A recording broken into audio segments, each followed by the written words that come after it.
Hello students.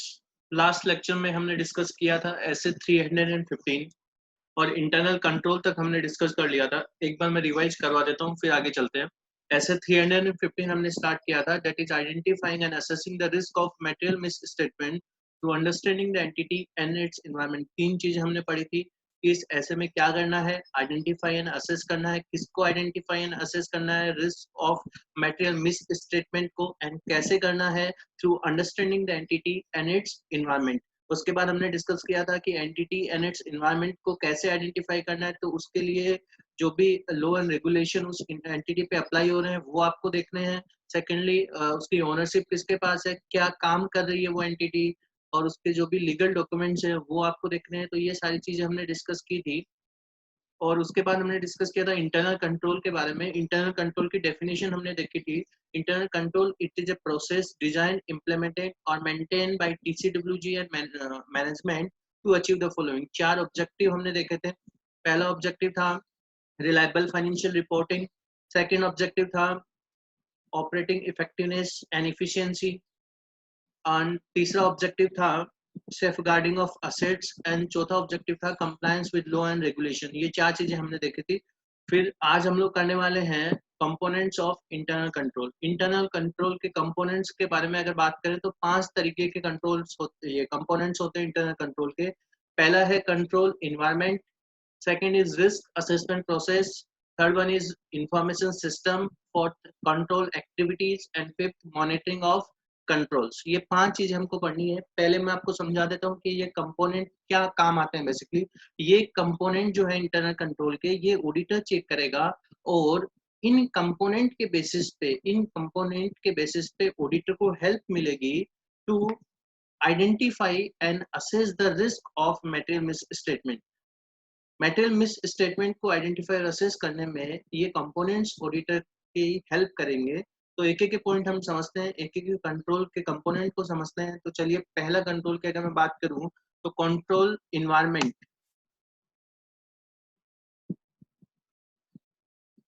पहला है control environment. नाम से आपको पता चल रहा है कि कंट्रोल इन्वायरमेंट, माहौल कैसा है एंटिटी में वो आपको देखना है।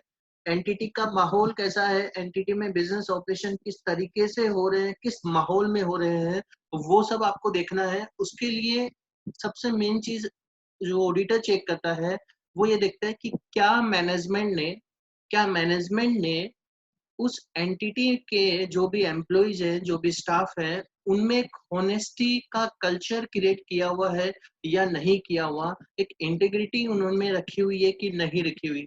स्टूडेंट्स, एक सिंपल सी बात है, अगर एंटिटी के एम्प्लॉइज, वहां पे काम करने वाले जितने बंदे अगर होनेस्ट होंगे, उतने ही फ्रॉड के चांसेस कम हो जाएंगे, उतने ही risk of material misstatement कम हो जाएगी। तो ऑडिटर सबसे पहली चीज ये देखता है कि कंट्रोल इन्वायरमेंट कैसा है, मैनेजमेंट ने क्या प्रोसीजर लगाए हुए हैं कंट्रोल इन्वायरमेंट के लिए, क्या एथिकल वैल्यूज, क्या इंटेग्रिटी और ऑनेस्टी के लिए कुछ सिस्टम बना रखा है, एक माहौल ऐसा बना रखा है, कुछ ट्रेनिंग प्रोग्राम या कुछ मोटिवेशनल प्रोग्राम, जितने भी जो भी मैनेजमेंट कर रहा है इन सब चीजों के लिए क्या वो हो रहा है कि नहीं हो रहा, वो ऑडिटर चेक करेगा। कमिटमेंट टू कॉम्पिटेंस, एक कमिटमेंट होना चाहिए कॉम्पिटेंस का। पार्टिसिपेशन बाय टीसीडब्ल्यूजी, टीसीडब्ल्यूजी कितना पार्टिसिपेट कर रहा है, दो चार्ज विद गवर्नेंस कितना पार्टिसिपेट कर रहा है एंटिटी के अंदर, वो भी देखना है ऑडिटर को।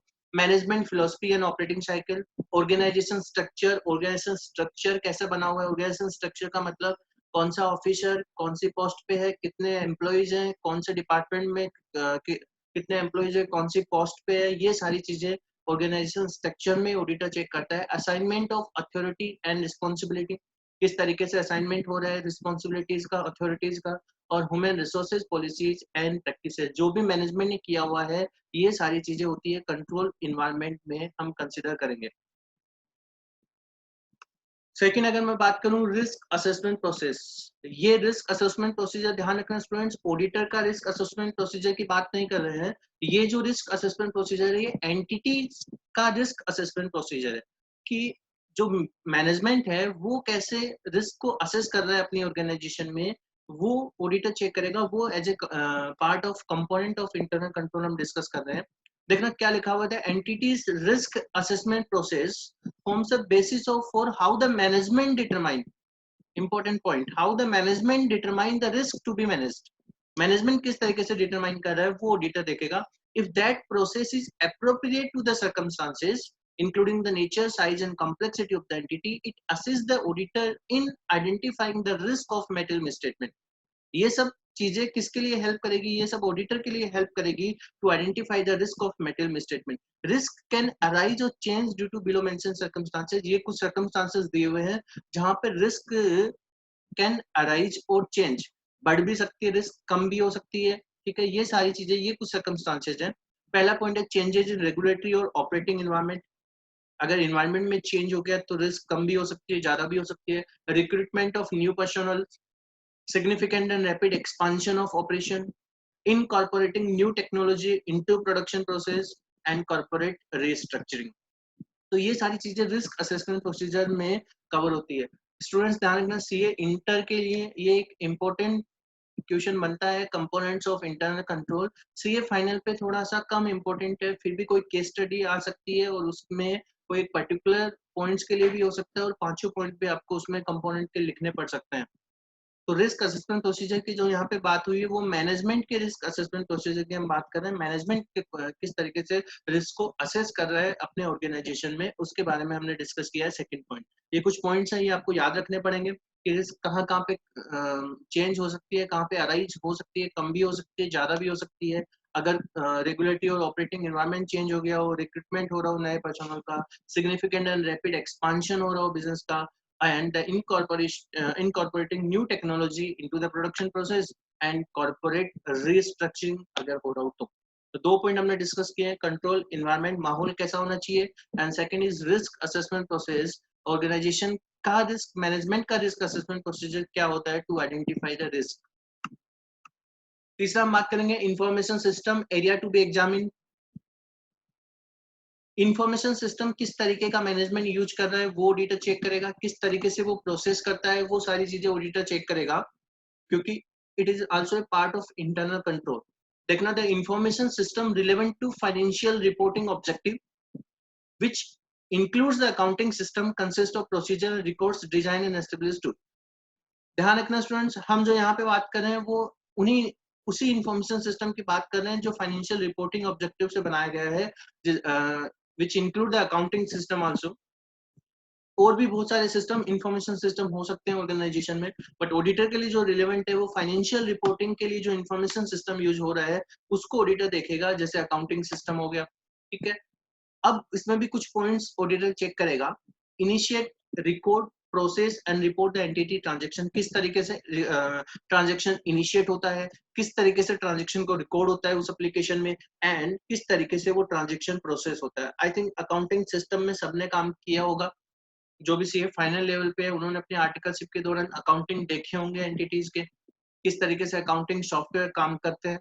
ट्रांजैक्शन इनिशिएट होता है, उसको रिकॉर्ड करके एक प्रोसेस होता है, and the report the entity transaction. अगर आपने देखा हो, अगर मैं एग्जांपल लूं टेली का, तो टेली में जैसे आप जर्नल एंट्री रिकॉर्ड करोगे तो ऑटोमेटिकली प्रॉफिट एंड लॉस भी बन जाता है आपका, ऑटोमेटिकली बैलेंस शीट भी बन जाएगा, एंड लेजर अकाउंट्स भी ऑटोमेटिकली बन जाते हैं, ट्रायल बैलेंस भी बन जाएगा एक जर्नल एंट्री से। तो किस तरीके से वो प्रोसेस कर रहा है वो इंफॉर्मेशन सिस्टम, बड़ी ऑर्गेनाइजेशन के लिए उनके खुद के इंफॉर्मेशन सिस्टम होते हैं, इसके लिए ऑडिटर को चेक करना पड़ेगा। सेकंड पॉइंट आता है कि अगर इनकरेक्ट प्रोसेसिंग हो रहा है ट्रांजैक्शन का तो कैसे उसको सोल्व किया जाता है, कैसे उसको देखा जाता है मैनेजमेंट के द्वारा, क्या प्रोसीजर उसके द्वारा बनाए गए हैं मैनेजमेंट के द्वारा, वो सारी चीजें ऑडिटर चेक करेगा। Process and the account for system override और बाईपास टू कंट्रोल्स, ठीक है, कंट्रोल्स को ओवरराइड कर रहे हो ऐसा कोई सिस्टम या प्रोसेस तो नहीं है। तीसरा fourth point, transfer information from transaction processing system to general ledger, ठीक है, सिंपल पॉइंट है। Capture the information relevant to financial reporting for events and condition other than transaction, such as the depreciation and amortization of assets, changes in the recoverability of accounts receivable। ये जो transaction normally other than transaction की बात कर रहे हैं, ऐसी condition बनती है जैसे डेप्रिसिएशन। अगर आप देखो तो डेप्रिसिएशन ऐसे कोई ट्रांजेक्शन नहीं है, कोई ट्रांजेक्शन ऑटोमेटिकली वो अराइज हो रहा है, किससे हो रहा है, एक असेट आ रही है उसकी वजह से आप उसको यूज कर रहे हो, उसकी वजह से वो डेप्रिसिएशन या अमोर्टाइजेशन ऑफ असेट आप करते हो, तो वो कोई ट्रांजेक्शन अराइज नहीं हो रहा है। तो ऐसी इंफॉर्मेशन किस तरीके से रिकॉर्ड कर ये की जाती है, किस तरीके से कैप्चर की जाती है इंफॉर्मेशन सिस्टम के द्वारा, वो इंफॉर्मेशन सिस्टम में हम कवर करेंगे। Ensure the information required to be disclose by the applicable FRF is accumulated, recorded, processed, summarized and appropriately reported in the financial statement. अब अगर आप एक सिंपल सा मैं एग्जांपल लेता हूँ, जैसे मैंने पहले टेली का एग्जांपल लिया। अगर टेली में आप देखो तो टेली में फाइनेंशियल रिपोर्ट, फाइनेंशियल स्टेटमेंट भी बन जाएंगे, ट्रेडिंग पीएनएल बैलेंस शीट आपका सब बन जाएगा। लेकिन क्या वो आपके एज पर एफआरएफ है या नहीं? उसमें तो नॉर्मल, अगर मैं नॉर्मल टेली की बात करूँ तो वहां पे नॉर्मल तरीके से ही आपके ट्रेडिंग पीएनएल बनेंगे, बैलेंस शीट बनेगी। लेकिन आपको ये देखना है कि आपकी एफआरएफ की रिक्वायरमेंट के हिसाब से वो बने या नहीं बने। जैसे अगर कंपनीज की बात करूं तो कंपनीज के खुद के अलग से इंफॉर्मेशन सिस्टम होते हैं, खुद के अकाउंटिंग सिस्टम होते हैं, तो उनमें वो इसी तरीके से फ्रेम किए गए हैं कि नहीं किए गए कि जो इंफॉर्मेशन वो डिस्क्लोज करेंगे, जो फाइनेंशियल स्टेटमेंट वो डिस्क्लोज करेंगे, वो उनकी एफआरएफ के अकॉर्डिंग सारी इंफॉर्मेशन को कवर कर रहा है कि नहीं कर रहा, वो सारी चीजें ऑडिटर चेक करता है। तो ये सारे पॉइंट इंफॉर्मेशन सिस्टम में it is a part of internal control, ये भी एक इंटरनल कंट्रोल का कंपोनेंट है और उसमें ये सारी चीजें चेक की जाती है इंफॉर्मेशन सिस्टम से रिलेटेड। ध्यान रखना, इंफॉर्मेशन सिस्टम में वही चीजें या वही इंफॉर्मेशन सिस्टम कंसिडर किया जाएगा जो फाइनेंशियल रिपोर्टिंग से रिलेटेड है। अदर इंफॉर्मेशन सिस्टम ऑडिटर के लिए रिलेवेंट नहीं है, वो यहाँ पे डिस्कस नहीं होंगे। तो ये था आपका तीसरा पॉइंट, इंफॉर्मेशन सिस्टम।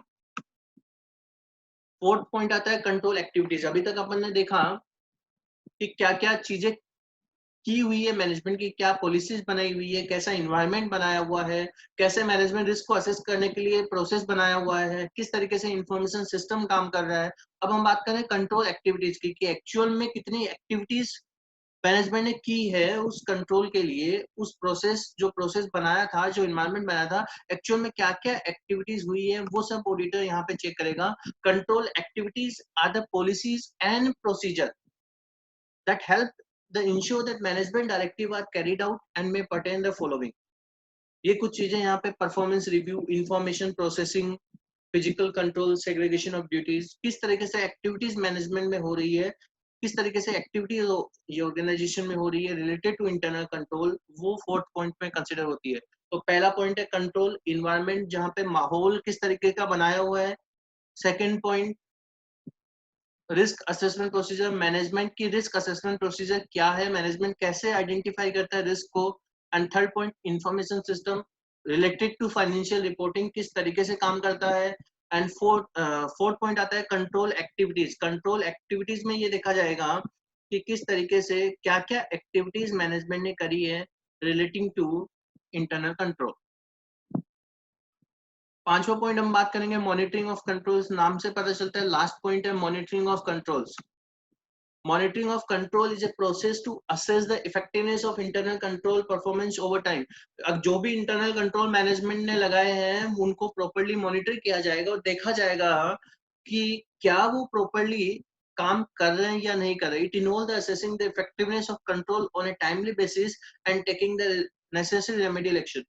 सर ये मॉनिटरिंग कौन करेगा? ये मैनेजमेंट ही करेगा। ध्यान रखना, पांचों पॉइंट्स हमने मैनेजमेंट ने क्या किया उसी के बारे में डिस्कस कर रहे हैं। यहाँ पे ऑडिटर अपना कुछ नहीं कर रहा, ऑडिटर तो बस देख रहा है कि मैनेजमेंट ने क्या प्रोसीजर लगाए हुए हैं, मैनेजमेंट किस तरीके से करेगा। तो ये पांचों जो पॉइंट्स है वो मैनेजमेंट ही करता है, मॉनिटरिंग भी मैनेजमेंट ही करेगा और मैनेजमेंट ही उसके लिए पॉलिसी बनाएगा कि इंटरनल कंट्रोल जो लगाए हैं वो इफेक्टिव है या नहीं। अब ऑडिटर ये सारी चीजें चेक करेगा। जैसे अगर मैं एग्जांपल लूं कि एक इंटरनल कंट्रोल मैनेजमेंट ने लगा दिया और मैनेजमेंट उसकी प्रॉपर मॉनिटरिंग नहीं कर रहा। अब ऑडिटर को ये चीज पता चलती है कि उसकी प्रॉपर मॉनिटरिंग नहीं हो रही, तब वो अपने प्रोसीजर उसके अकॉर्डिंग लगाएगा। अगर उसको पता चलता है कि मॉनिटरिंग हो रही है तो उसके ऑडिट प्रोसीजर कम हो सकते हैं, क्योंकि उसको लगेगा अगर मॉनिटरिंग हो रही है, प्रॉपर सिस्टम चल रहा है, तो ऑडिट प्रोसीजर उसके कम हो सकते हैं। बट वो ये देखेगा कि मॉनिटरिंग की जो प्रोसेस बनाई गई है, मॉनिटरिंग की जो पॉलिसी बनाई गई है, क्या उसमें तो कोई वीकनेस नहीं है, वो पॉलिसी प्रॉपर है, वो प्रोसेस तो प्रॉपर है। तो ये सारी चीजें ऑडिटर चेक करता है। तो 5 कंपोनेंट आपको याद रखने हैं। डायरेक्टली सीए फाइनल में नहीं पूछेंगे, कोई केस स्टडी के थ्रू ही पूछेंगे। तो 5 पॉइंट फिर से हम आपको करवा देता हूँ। कंट्रोल इन्वायरमेंट अभी से आपको याद रखना है, साथ साथ में याद भी करते जाना है। 5 पॉइंट हमने डिस्कस किए हैं। पहला पॉइंट कंट्रोल इन्वायरमेंट, दूसरा point risk assessment procedure, management की रिस्क असेसमेंट प्रोसेस क्या है, तीसरा पॉइंट कौन कौन से इंफॉर्मेशन सिस्टम जो फाइनेंशियल रिपोर्टिंग से रिलेटेड है वो किस तरीके से काम कर रहे हैं, information system. And fourth point control activities, control activities क्या है। And fifth point is the monitoring of controls. Management की प्रोसीजर क्या है मॉनिटरिंग ऑफ कंट्रोल से रिलेटेड, तो ये 5 पॉइंट आपको अच्छे से याद रखने हैं। चलिए नेक्स्ट हम बात कर रहे हैं identifying and assessing the risk of material miss statement. अभी तक हमने जो पढ़ा वो पढ़ा कि एंटिटी और इट्स एनवायरनमेंट को कैसे जानना है। सेकंड हमने पढ़ा कि इंटरनल कंट्रोल को कैसे समझना है, ये दो ही चीज हमने पढ़ी है। अब हम बात कर रहे हैं कि कैसे identifying and assessing the risk of material miss statement होगा। मैनेज इंटरनल कंट्रोल हमने समझ लिया एंड रिस्क जो मैनेजमेंट एंड उसका एनवायरनमेंट हमने समझ लिया। अब किस तरीके से आइडेंटिफाई और असेस करेंगे उसके बारे में हम डिस्कस कर रहे हैं। दो तरीके के रिस्क ऑफ मटेरियल मिसस्टेटमेंट होते हैं, at financial statement level and association level for the classes of transaction, account balance and disclosure. Students कुछ मटेरियल मिसस्टेटमेंट ऐसे होते हैं जो पूरे फाइनेंशियल स्टेटमेंट को अफेक्ट करते हैं। कुछ मटेरियल मिसस्टेटमेंट ऐसे होंगे जो पूरे फाइनेंशियल स्टेटमेंट को अफेक्ट नहीं करेंगे, बट फिर भी for a particular class of transaction वो एक मटेरियल असर्शन है, एक मटेरियल मिस स्टेटमेंट है उस असर्शन के लिए। तो ये सारी चीजें ऑडिटर चेक करेगा। अगर मैं बात करूं सिंपल से कि फाइनेंशियल स्टेटमेंट ऐसी मिस स्टेटमेंट जो पूरे फाइनेंशियल स्टेटमेंट को अफेक्ट कर रही है, तो वहां पे ऑडिटर एडवर्स ओपिनियन देगा अगर उसको ये चीज कंफर्म हो जाती है कि मटेरियल मिस स्टेटमेंट है at financial statement level. But अगर किसी क्लास ऑफ ट्रांजेक्शन से रिलेटेड उसको पता चलती है मटेरियल मिस स्टेटमेंट जो कि पूरे फाइनेंशियल स्टेटमेंट को अफेक्ट नहीं कर रही है, तो वहां पे ऑडिटर क्वालिफाइड ओपिनियन दे सकता है। वहां पे ऑडिटर क्वालिफाइड ओपिनियन दे सकता है जो पूरे फाइनेंशियल स्टेटमेंट को अफेक्ट नहीं कर रही है। और जहां पे फाइनेंशियल स्टेटमेंट लेवल पे ही अफेक्ट हो रहा है तो वहां पे एडवर्स ओपिनियन जाएगा ऑडिटर का।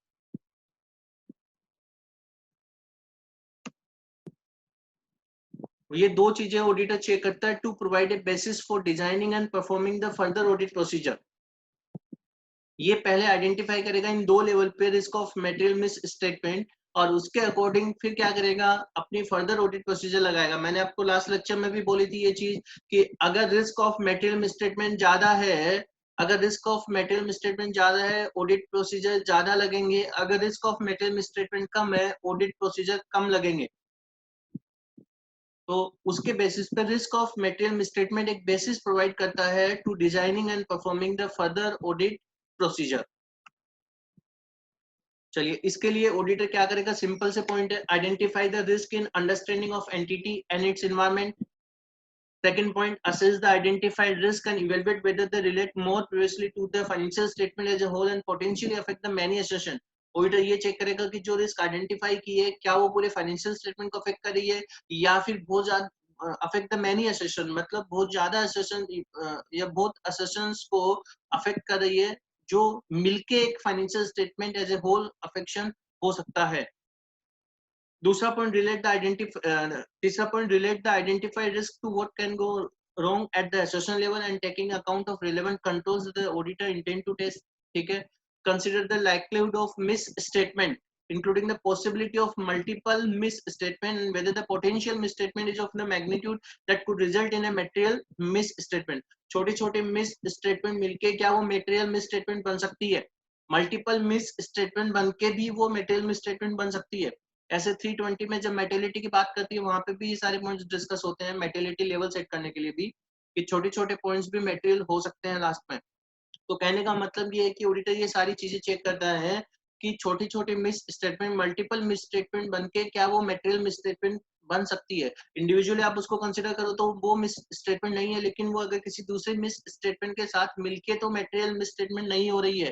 तो ये सारी चीजें ऑडिटर यहाँ पे चेक करेगा और दो लेवल पे चेक करेगा, at financial statement level and at assertion level. तो ये दोनों इंपॉर्टेंट पॉइंट है, आपको ध्यान रखने हैं। दोनों एक बार मैं आपसे डिस्कस कर लेता हूं। Assessment of risk of material misstatement at the financial statement level. पहले मैं बात कर रहा हूं at the financial statement level. तो फाइनेंशियल स्टेटमेंट लेवल पे risk of material misstatement at the financial statement level refer to risk that relate previously to the financial statement as a whole and potentially affect the many assertion. जो हमने पहले पढ़ा वही चीज है कि जो ऐसी मिस स्टेटमेंट जो पूरे फाइनेंशियल स्टेटमेंट को अफेक्ट कर रही है उसको हम यहाँ पर डिस्कस कर रहे हैं। The auditor's understanding of internal control may raise the doubt about the auditability of an entity's financial statement. For example, concern about the integrity of the entity's management. Integrity के बारे में auditor check करेगा अगर उसको doubt है तो integrity of management के बारे में अगर उसको कोई भी issue है may be so serious as to cause the auditor to conclude that the risk of management misrepresentation in the financial statement is such that an audit cannot be conducted. एक simple सा example मैं आपको ले रहा हूँ. अगर आप किसी एंटिटी में ऑडिट करने जाते हो और आपको पता चलता है कि वहां का मैनेजमेंट ऑनेस्ट नहीं है, वहां के मैनेजमेंट में इंटीग्रिटी नहीं है, तो फिर आप जो भी मैनेजमेंट रिप्रेजेंटेशन दे रहा है तो आपको एक डाउट अराइज होगा मन में कि वो रिप्रेजेंटेशन भी गलत हो सकता है, वो मिस रिप्रेजेंटेशन हो सकता है. तो अगर ऐसा इश्यू है तो फिर आप ऑडिट आगे कर ही नहीं सकते हो. Audit can not be conducted in this case because management he honest नहीं है. तब आप आगे अपनी ऑडिट प्रोसीजर को कंप्लीट नहीं कर पाओगे विदाउट सपोर्टिंग मैनेजमेंट. बिना मैनेजमेंट के सपोर्ट के आप ऑडिट कंप्लीट नहीं कर पाओगे. तो इसके बारे में फर्स्ट पॉइंट बात कर रहा है. सेकंड पॉइंट बात कर रहा है concern about the condition and the reliability of entities records. किस तरीके की कंडीशन एंटिटी के रिकॉर्ड की रिलायबिलिटी, कितना विश्वास पात्र है उसके ये records. Because the auditor to conclude that it is unlikely that sufficient appropriate audit evidence will be available to support an unqualified opinion on the financial statement. तो क्या sufficient and appropriate audit evidence auditor को मिल जाएंगे to unqualified opinion? क्या वो unqualified opinion देगा उसके लिए? क्या उसको सफिशिएंट एप्रोप्रिएट ऑडिट एविडेंस मिलेंगे ऐसे केस में? तो वो सारी चीजें ऑडिटर को देखनी है at financial statement level.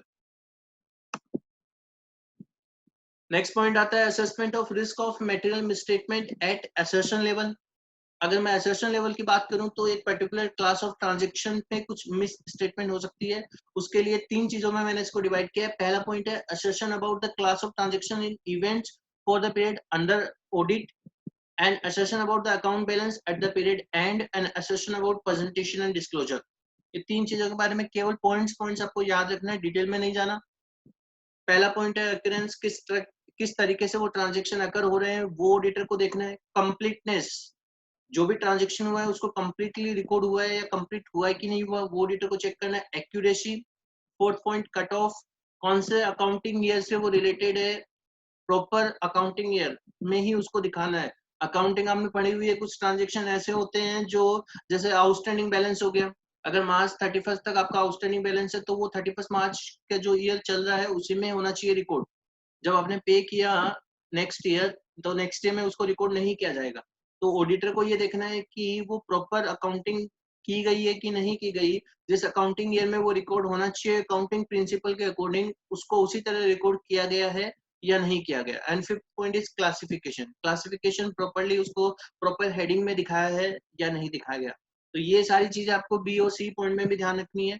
At the ये पीरियड एंड की बात करूँ तो एग्जिस्टेंस हो गया, असेट एंड लायबिलिटीज की बात होगी एग्जिस्टेंस में, completeness, rights and obligation, valuation and allocation, on assertion about the presentation and disclosure, occurrence in the right and obligation, completeness, classification and understandability, and accuracy and valuation. Similar point है तीनों case में, पर तीनों point अलग अलग आपको लिखने हैं और अलग अलग डिस्कस करने हैं. पहला पॉइंट जो मैंने डिस्कस किया वो class of transaction events for the period under audit का था, दूसरा at the end of the year का था, एंड तीसरा जो थर्ड पॉइंट था वो प्रेजेंटेशन एंड डिस्क्लोजर से रिलेटेड था. तो आई होप आपको ये समझ में आ गया एट फाइनेंशियल स्टेटमेंट लेवल और एट असर्शन लेवल. ये बेसिक चीजें आपको समझने के लिए है कि किस तरीके से ये काम करेगा. और आप दूसरे एसेज में भी पढ़ चुके होंगे फाइनेंशियल स्टेटमेंट लेवल पे क्या होता है और असर्शन लेवल पे भी क्या होता है. Risk that require special audit consideration. कुछ ऐसे रिस्क जिसके लिए ऑडिटर को एक स्पेसिफिक कंसिडरेशन देना पड़ेगा. ऐसी सिग्निफिकेंट रिस्क हो सकती है, बट कौन सी रिस्क सिग्निफिकेंट रिस्क होगी वो ऑडिटर को डिटरमाइन करना पड़ेगा और वो आज हम यहाँ पे देखने वाले हैं.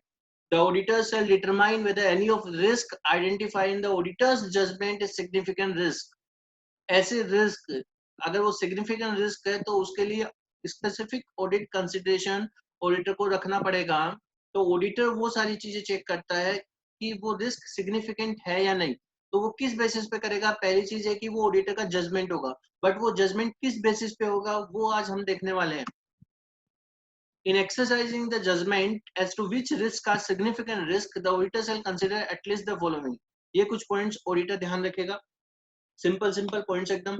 Whether the risk is a risk of fraud, whether the risk is related to recent significant economic, accounting or other development and the complexity of the transaction, whether the risk involve the significant transaction with related party, जहाँ पे risk ज़्यादा हो सकती है related party के साथ अगर आपने transaction किया, the degree of subjectivity in the measurement of financial information related to the risk, and whether the risk involves the significant transactions that are outside the normal course of business for the entity or that otherwise appear to be unusual, या फिर ऐसे transaction जो company के normal course of business में नहीं होते हैं, जो कंपनी के नॉर्मल कोर्स ऑफ बिजनेस में नहीं होते, ऐसे ट्रांजेक्शन हो सकते हैं, वहां पे भी रिस्क ज्यादा हो सकती है.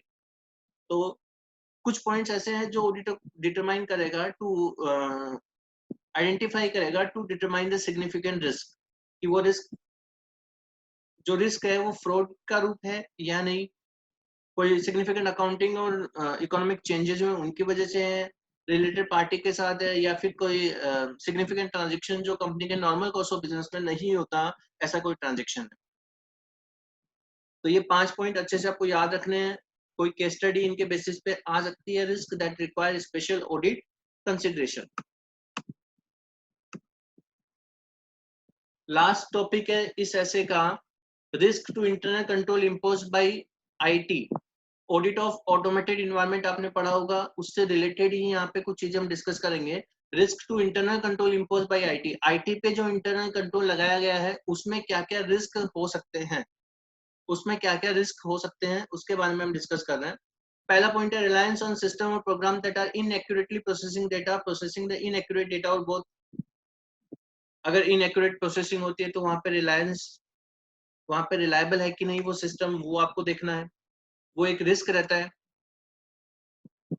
कि मैनेजमेंट ने या ऑडिटर ने ऐसे सिस्टम पे रिलाई कर लिया जो सिस्टम इनएक्यूरेटली प्रोसेसिंग कर रहा है, जो सिस्टम में प्रोसेस करने के बाद डेटा गलत आ रहे हैं, ठीक है, ऐसे सिस्टम पे रिलाई कर लिया हो, ये एक रिस्क है. Second point, unauthorised access to data that may result in destruction of the data और इम्प्रॉपर चेंजेस टू डेटा. हो सकता है अनऑथराइज्ड एक्सेस हो रहा हो. तीसरा point, the possibility of IT personal gaining access privilege beyond those necessary to perform the assigned duties, thereby breaking down the segregation of duties. ज्यादा activities कर रहा हूँ, सेग्रीगेशन ऑफ ड्यूटीज को ब्रेक कर रहे हो, जिसको जितना काम दिया उससे ज्यादा कर रहा हूँ. Unauthorised changes to data in master files में जो मेन फाइल होती है उसमें अनऑथराइज्ड चेंजेस हो गए हो. अनऑथराइज्ड चेंजेस टू सिस्टम और programmes, failure to make necessary changes to system or program, inappropriate manual intervention or potential loss of data or inability to access data as required.